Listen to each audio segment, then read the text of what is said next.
So let me tell you about the time when I quit my job. So a little bit of backstory just so that you can set the stage. So I was a massage therapist for about 6 years, and I worked in Minnesota for a while. I worked for somebody else, 2 different places, and then I had my own massage business on the side. That was all like cash under the table. I didn't even consider it a business. Okay, it was just my me working on people I knew. That's the way I saw it, and they gave me some cash, whatever. Little did I know that was my first business enterprise. Then when I moved to California, I worked for a chiropractor for a little bit, and then I also had my own massage business on the side. Well, I worked at another place where I was an independent contractor, so I technically ran my own hours, my own schedule, set my own payments, did everything myself, but I was still underneath the umbrella of someone else's business.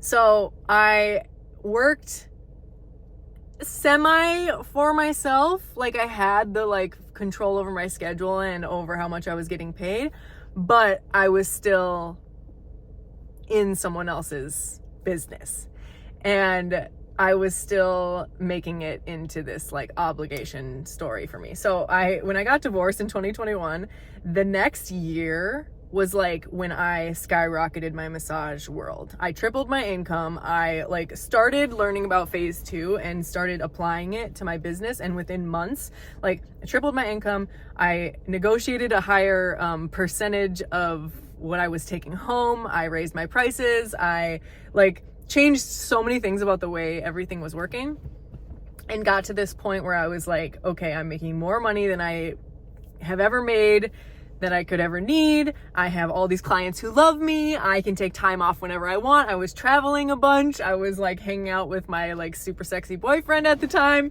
and my friends, and living in California, and just surfing and doing all of the things that in my head was oh my God, this is my dream life. This is everything I've ever wanted. Well, something happens when you achieve a dream. A new one pops up.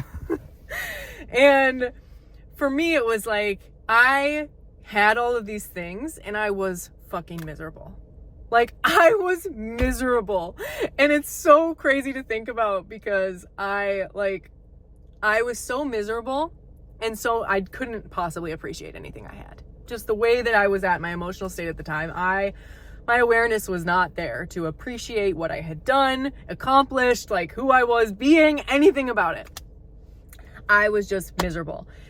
And I had turned into apathetic about my clients. Something that I used to love. I loved massage therapy so much. It was so much fun to me. Had turned into this just money making machine. And I just threw myself into my work. I was focused on productivity. I was just I gotta do this, blah, blah, blah. So I was miserable. And I was listening one day to one of Andre's classes back in the day when I had just joined the community, and I still I wasn't even in Scottsdale, anything. And I was listening to one of his classes, and I was at work, literally in a massage while I was listening to it. And he said something about, if you don't actually enjoy being at your job, but you go in every day and convince yourself that you love your job, and you say things oh, but I love my job, it's great here. Who are you trying to convince? And I was you are speaking to my fucking soul, because I've been telling myself for the past year now that, oh my God, but I love my job. It's great and everything. It's the best job ever. I get to take time off whenever I want, blah, blah, blah. I had those stories on repeat. I would repeat them to people all the time about my work and my life.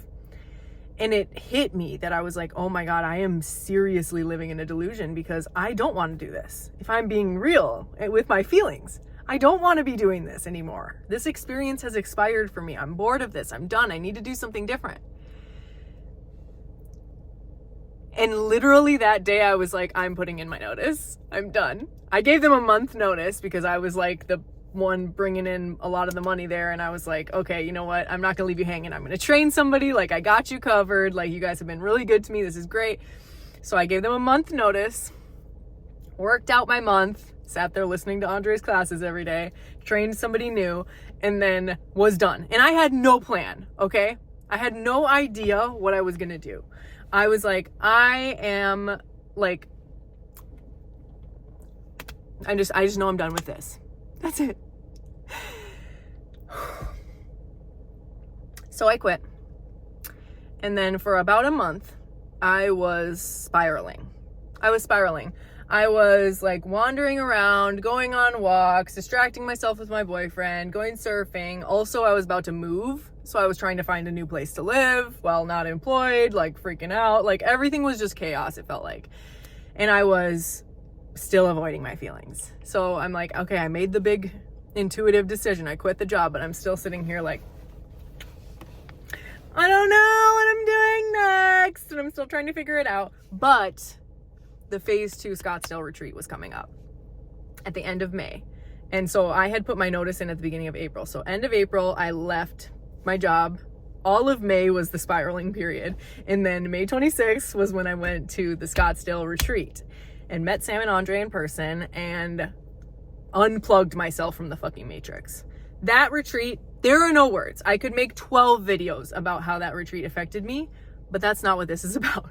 So if you want to know more, comment and I can tell you that story. But I left the retreat and I got home to my boyfriend's apartment where I was staying because I didn't have anywhere to live at the time. He didn't want to live together yet, but I was like just floating and he was like, you can stay here until you find a place. So I'm sitting there and I had spent more time with myself at the retreat than I ever had in my entire life, like with no distractions, just sitting there. And so I got back and I was like, I want to do more. Like I felt like the pull to just sit there and be with myself. I'm like, holy shit, I just need to like let myself feel my existence for once. So I shit you not, I've told this story many times, but I'll tell it again because it fucking hits every time, bro. I sat for 2 weeks, okay? Between when I got home on June 2nd, I believe. June 2nd or June 3rd. I sat there for 2 weeks before I came to Scottsdale. Sat there for 2 weeks. I'm getting ahead of myself. Sat there for 2 weeks staring at the fucking wall. My boyfriend had this beanbag chair and he worked 14-hour shifts, by the way, as a paramedic. So he's like never home. So it was, for me, like, it was perfect because I needed to just be with myself and just like. So I sat there, had this blanket. I remember the blanket and the love sack, and I would just sit there and stare at the popcorn ceiling, stare at the wall, stare outside. The only times that I would get up is like I would eat, or when he was home, I would like talk to him, but then I'd like go on a walk to be alone, or I'd like go sit by the pool. I was just like, I just need to sit. So majority of my time was spent sitting, doing nothing. And I would lay on the floor, I would cry, I would scream. I got hit with the realization that it's all me, and oh my God, like what, I'm all alone in this world, this is crazy. And then it got to flip to the other end of like, oh my God, I'm all alone in this world, this is great. I don't have to worry about shit. It was like, I just let myself go through all these waves of emotion and stories. And watched myself feel the urge to get up and look for a job or get up and try to find somewhere to live or try to get my shit together in all these different ways I thought I should. But I watched myself tell the stories and I just was like, nope, I'm not going to do it. I'm just going to let myself melt away from all of these stories because I don't want to make a fucking move or a decision about what I'm doing with my life until it's coming from me, from my heart. From my feelings, not from all these fucking stories about what I think I should be doing or what I have to do with my life. So I'm sitting there and I'm crying and I'm screaming and I'm losing my shit and I'm just melting out of the matrix and all my friends are texting me like, what's wrong with you? Where are you? Where have you been? I'm like, I can't interact. I don't know what to do. I can't talk. The only person that I would talk to during that period was I talked to Sam a little bit and I talked to Andre. That's it. And each time it was kind of like, oh my God, what is happening? Holy shit, I'm having this realization. Oh my God, what is happening? Holy shit, I'm having this realization. And then at the end of the 2-week period, it was like clarity hit. Like my mind was finally silent and I was finally relaxed and okay with just being there. with not having a job, with not knowing where my money's coming from, with not knowing where I'm going to live, with not knowing any of it. I was just okay. I was like, I don't need to know. I'm so done knowing everything. I don't need to fucking know. So I sit there, and it's like the vision couldn't have been more clear. My whole life I had wanted to be a coach. Ever since I knew that was a thing, okay? At least ever since I knew that was a thing. I'd wanted to be a coach, like a life coach. I wanted to host retreats. I wanted to be on social media. I had like dabbled in social media, but never taken it seriously and never thought that I could actually coach people because I thought I needed to be certified and get all this experience and blah, blah, blah, and all this shit. And there's no way I could host retreats. How would anybody go? Blah, blah, blah, whatever. All these things that I watched people do for years, and I knew it was at the top of my brain. I was so interested in it. I loved it, okay? But I would always be like, there's no way that could be me.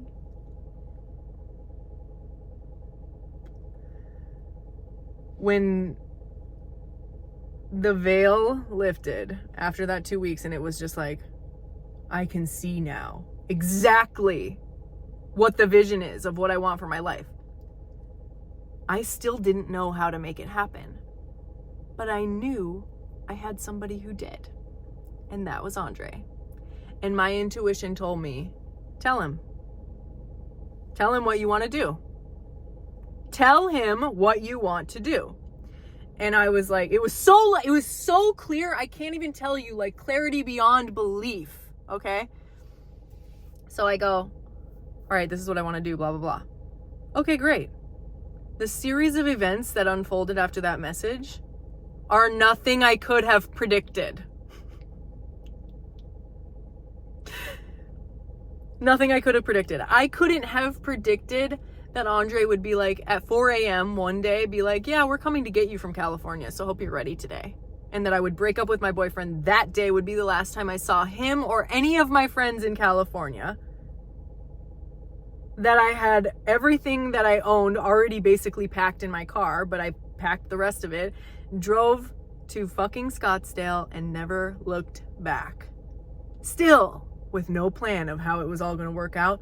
I just knew my feelings were like, he can help you. You're good. Get yourself in front of him and figure it out.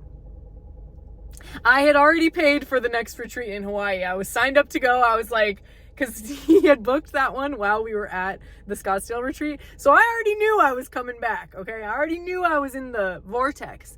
But I didn't know that it was going to happen that quick and that all of this was going to unfold. And now I'm on a completely new journey because everything that I had in my vision came true. Within months, I was making money that I had never made before in my life. Coaching people with a full booked out coaching calendar, at least booked out for me, the amount of people I wanted to have. We were hosting retreats. We got to host retreats this year in Scotland and Greece. I had never even traveled internationally except one other place, New Zealand. 2 in 1 year. Like, these are things that to me seemed fucking impossible in my matrix of belief systems that I was living in before that 2 weeks of just sitting with my feelings. Now, to wrap this all up, for those of you who are on your quitting a job journey or following your intuition journey or wanting to make a big fucking decision that's going to change everything for you that doesn't make sense.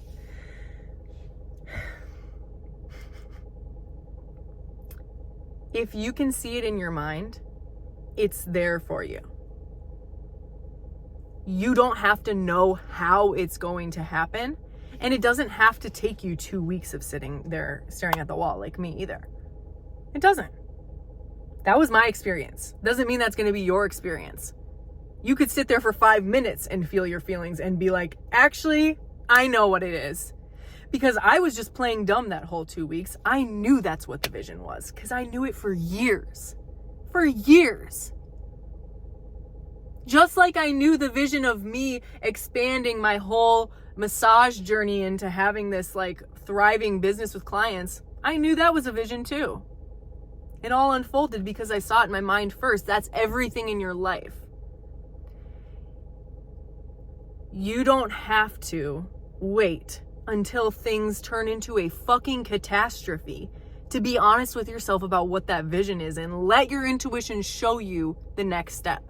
You don't have to know the next 30 steps. All you ever have to know is what's the next step right now. And when you make that one decision, everything changes. That's all I got for you.